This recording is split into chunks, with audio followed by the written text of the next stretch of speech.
कंठ मेरा बंजारी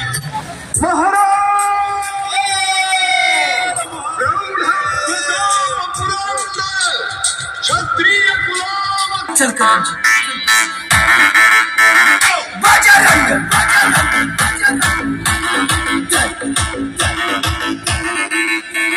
जय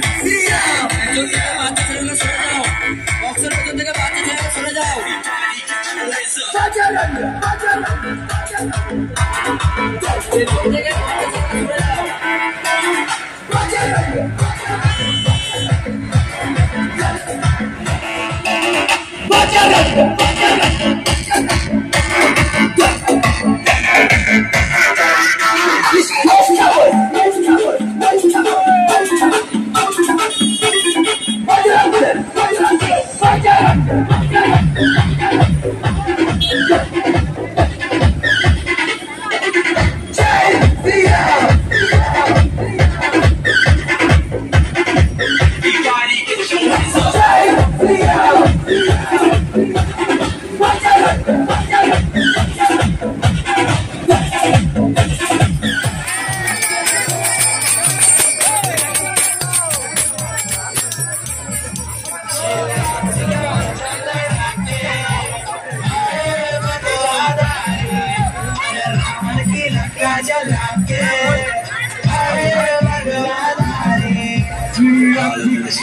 अंश पवन वेग के दाता पुणे प्राकाम्य सिद्धि संसार समुद्र लागे महाबली रुद्रंश सिंह का कमल करके पहुंच लंका बजरंग सीता माता चरण कमल स्पर्श करे दिव्य ललन पहुंचाए संदेशा आएगी श्री राम लखन जल्दी रात करे फल दे खुश हुई कुल देवी सीता जगत जन दे।